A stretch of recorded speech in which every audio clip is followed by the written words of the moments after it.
بسم الله الرحمن الرحیم. السلام علیکم ډیر سټوډنټس. نن به خیر موږ بل ټاپک ډیسکس کوو. د ټاپک نوم دی کانجنیټل هارت ډیزیز. کانجنیټل هارت ډیزیز د کانجنیټل معنی ده بای برث. بای برث څه معنی ده؟ پیدایشي. او هارت ډیزیز د زړه بیماری دی. د دې مطلب دا شو چې په زړه کې داسې بیماریاں دي چې هغه ماشوم دنیا ته راځي پیدا کیږي او په زړه کې مسلې دغې ته موږ کانجنیټل هارت ډیزیز وایو. د دې مطلب دا دی چې دا ماشوم د مور په خېټه کې دننه و او په زړه کې څه بیماري لګېدله. This is called congenital heart disease. The definition ته وګورئ. It is a defect congenital heart disease. ډېر شی دي ما بیا که خیر وایو. بهرحال دا وایي داسې defect داسې خرابتیا in structure of heart د زړه په structure کې. د زړه structure موږ ویل دی هغه تاسو already ځان له کتی شئ. enlarge blood vessels. ګوره یا د زړه په structure کې مسله راغله structure of heart او که structure of heart نه علاوه بل څه مساوه large blood vessels.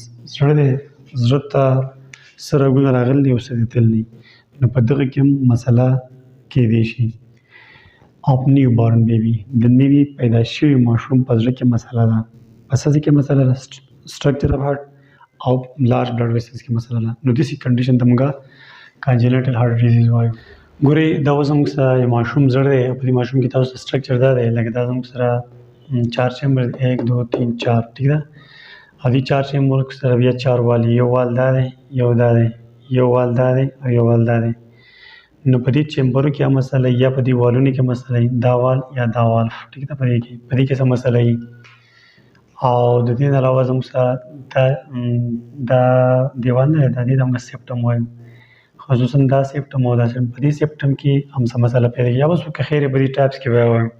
خو ما دا خبره کوله چې د زړه په سټرکچر کې یا په بلډ ویسل کې ګوره د دې نه دوه ویسل وتي دي یو اورټا او یو پلمونري آرټري دا ته وتي دي. دا رکټوریزم ته یې تقسیموي او دا پیپړو ته یې وړي او دې ته راغلي دوه وینو ته راغلي سپیر وینه کې او امپیر وینه کې او دې ته او دې ته دوه وین د دانه د پیپړو نه دې ته راغلي نظر پاوینه. نو په دې لارج ویسل دا ټول لارج ویسل دي. نو که څوک ته راغلي او که څوک دلې په دې کې مسله او یا په دې زړه په دې سټرکچر کې مسله په والز کې مسله او یا په وال کې مسله په دیوال یا په دې دیوال کې مسله او یا په دې والز کې مسله. نو دې ته موږ کانجنیټل هارت ډیزیز وایو. نو ډیفینیشن موږ تاسو کوو زموږ د دې کازز وایو چې یاره دا زړه ولې خرابېدی چې پیدایشي د مور په خېټه کې د ماشوم زړه ولې چپ جوړلی. نو په هغه کې خبره اورېده ده پرابلم ویت جینز. پرابلم ویت جینز لګېدل پکې زموږ بیماري ده ډاون سنډروم ته. ډاون سنډروم دا یو خطرناکه بیماري ده.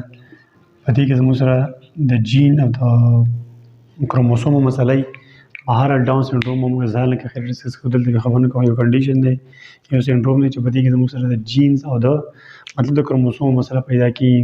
نو په دغه حالات کې بیا هم د یو ماشوم زړه به ټیک نه وي جوړ. د دې نه علاوه ټیکنګ سرټن میډیکیشن. ګوره بعض داسې میډیسن دي چې دا دواګانې زنانه د پریګننسي په دوران کې پریګننسي مطلب دا دی چې د ماشوم خېټه او دا بعضې میډیسن خوري مطلب یا د ضرورت لپاره خوري یا ډرګ ابیوز څه نشه کوي کادار څه نشه کوي خو څه شی چرس پاوډر سیګریټ وغیره. نو سرټن میډیکیشن ډیورینګ پریګننسي او ډرګ ابیوز که ډرګ ابیوز کوي څه نشه کوي او یا څه دواګانې خوري تبې لپاره یا درد لپاره څه دواګانې خوري د پریګننسي په دوران کې نو بیا هم دا کانجنیټل سی ایچ ډي کولی شي. نو مطلب دا دی چې ګوره زموږ سره 3 ټرایمسټر دی زنانه چې کله ماشوم پیدا کېږي.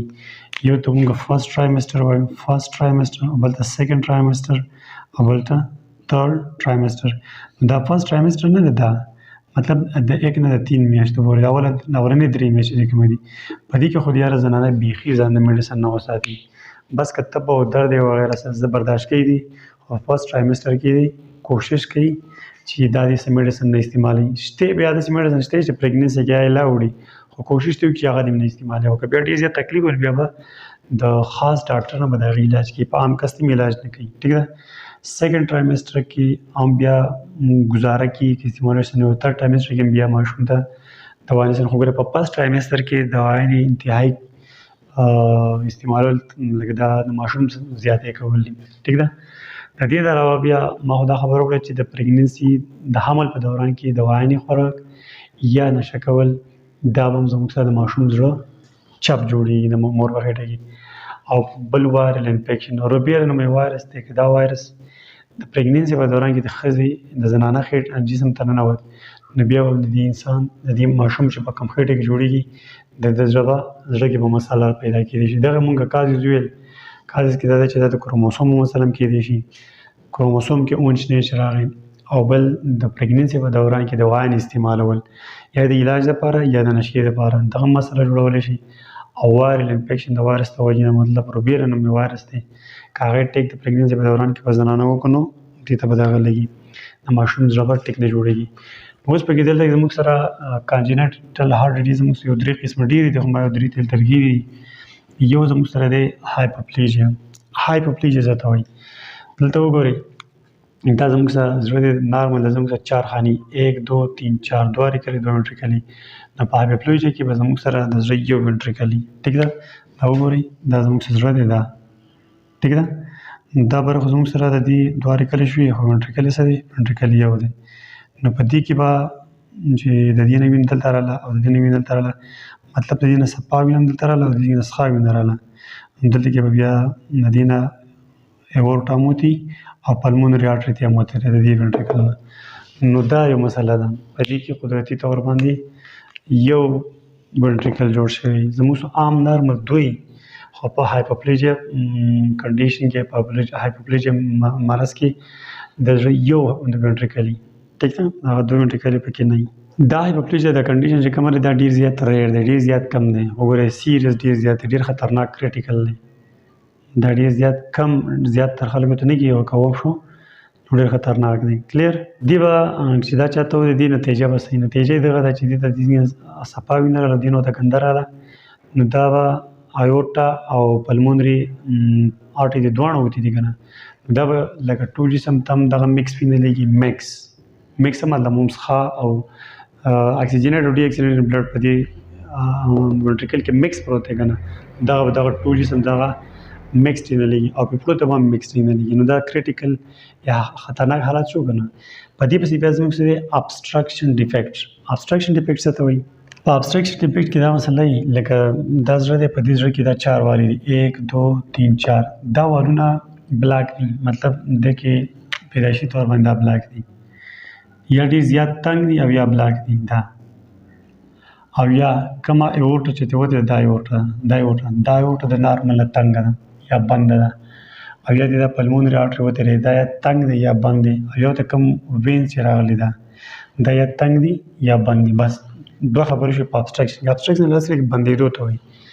زموږ څخه ګور 4 وال ني 1 2 3 4. دا 4 والونه یا تنګېدی شي نارو او یا مکمل بندېدی شي. خلک وایي که نه یاره وایي والې بند دی، نو یا دا والونه تنګ او یا بند، او آرټریز چې د کومه وتې دي دا 2 آرټریز دي، دا تنګ یا بند، او وینو ته راغلي دي دا وینز یا تنګ یا بند. دې ته موږ ابسټرکشن ډیفیکټ وایو. ابسټرکشن ډیفیکټ کې به بیا چې وال باندې نو ښکته به نه راځي، دا وان دا به نه راځي، که دا بند جو دلته به نه ځي، که دا بند جو په دې اورټه کې به نه ځي، او بیا که فرض کې دا رګونه تنګ، که دا رګ تنګ و دا رسي نو پوره یې نه به پیپړو ته نه ځي، که اورټه تنګ نو ټول جسم ته به یې نه ځي، پوره یې نه به نه ځي، که دا ویناکې کم وي نو د ټول جسم به پوره یې نه به دې اریکل ته نه راځي، او که دا تنګ و نو د پیپړو نه به پوره یې نه دې اریکل ته نه راځي. نو دې ته موږ ابسټرکشن ډیفیکټ وایو. بیا پسې موږ د ډیفیکټ ان سیپټا. ډیفیکټ ان سیپټا ته وګورئ، لکه فرض که دا زموږ سره زړه دی او په دې زړه کې دا وګورئ، دا زموږ سره دی دا، نو په دې زړه کې زموږ سره د منځ دا اریکلي، دا وګورئ دا اریکلي دي، دا باره او دا وینټریکلي دي. نو دا اریکلي زموږ سره دیوال، دا اریکلي پیدا کړلی که نه، دې دیوال ته موږ سیپټا وایو، سیپټم یا سیپټا، ټیک ده. یو سیپټا دا دی، یو دا دی، یو سیپټم د وینټریکل په منځ کې دی، یو د اریکل په منځ کې. په دې دیوال کې څه مسله راتلی شي، دغې ته موږ وایو ډیفیکټس ان سیپټا. خاص سیپټا زموږ سره جمع ده او سیپټم یې زموږ سره واحد دی. نو په دې کې څه ډیفیکټ دی؟ په دې کې دا ډیفیکټ دی په دې دیوال کې، خصوصا ګوره بیا د اریکل په منځ کې کوم دیوال دی دا براتیا نوم، او دا ډېر زیات کامن دی، دا ډېر زیات عامه بیماره ده. کومه ډیفیکټ ان سیپټا دا ډېره عامه ده، او هایپوپلیجیا ډېره زیاته ریئر ده، دا ډېره کمه بیماري. نو په دې کې زموږ سره دلته کې سورې خلک وایي که نه، لکه ماشوم پیدا شوی دی په زړه کې سورې دی، نو د زړه سورې دا چې د دې او دې په منځ کې کوم دیوال دی، دې دیوال په منځ کې سورې دی. نو دلته کې ګوره د لیفټ سایډ چې کومه دا وینه ده دا راځي دې رایټ سایډ ته خصوصا دې سایډ ته. نو دلته کې دې دا وینه څه شوه مکس شوه که نه، او یاره دې دا وینه دې خو هم راتلی شي، ضروري نه ده. بیا په دې باندې ښکته دا مکس وینه راغله او په دې باندې هم دا ښکته وینه مکس راغله. نو دلته هم دا مسله ده، مکس په وینه. مکس وینه څه مطلب؟ اکسیجنیټډ په دې کې او په دې کې ډي اکسیجنیټډ وه. دا دواړه مکس شوي، دا دلته راغله مکس شوه او دا اوس دلته دا مکس شوه. نو چې دا مکس شوه نو مطلب جسم ته به مکس وینه روانوي، هم اکسیجنیټډ او ډي اکسیجنیټډ. نو دا بیا هم د ماشوم چې کوم ضرورت دی هغه دا نشي پوره کولی. نو دا هم یو غټه مسله ده موږ سره په ماشومانو په زړه کې. ګورې اوس به موږ د کانجینیټل هارټ ډیزیز د پریوینشن خبره کوو چې دا فرض که یو ماشوم ته ونشي. نو ګوره دا جین چې کوم پرابلم دی دا خو قدرتي ده. اوس خو بایوټیکنالوژي دومره ترقي کړله چې دا د دې هم ټریټمنټ شته دی، د جین دا کوم مسله ده. او بیا دا مسله خو د زنانو په لاس کې ده که نه. که فرض که هغه غواړي چې زما ماشوم د ټیک جوړ شي او د هغه وړه کې د مسله نه وي نو دوايانې نه استعمال غیر ضروري او ډرګ ابیوز خو د سره نه کوي د پریګننسي په حالات کې. او وایرل انفیکشن د روبیلا ټیسټ وکړي که بس د هغې د ویکسین وغیره علاج وکړي که نه نو دا دې پریوینشن دغې وجې دي نو دغې پریوینشن وشي. اوس د دې ټریټمنټ څه دی؟ که فرض که یو ماشوم پیدا شوی دی هغه په وړه کې څه مسله ده. ګوره که دا مسله داسې لږه او معمولي شوه نو ماینر وه نو دا په خپله د وخت سره ښه کېږي. او که فرض که ډېره غټه مسله وه یا دا سوری ډېر زیات غټ یا دا وال ډېر زیات بند او یا دا رګونه ډېر زیات تنګ و یا بند نو د دې بیا علاج مونږ په سرجرۍ باندې کوو. نو د دې بیا اخري علاج څه شي؟ د سرجرۍ. نو زه امید کوم تاسو په CHD کانجنیټل هارټ ډیزیز باندې پوه شوي. بیا په نوي ټاپک کې ملاقات کوم. تھینک یو، الله حافظ.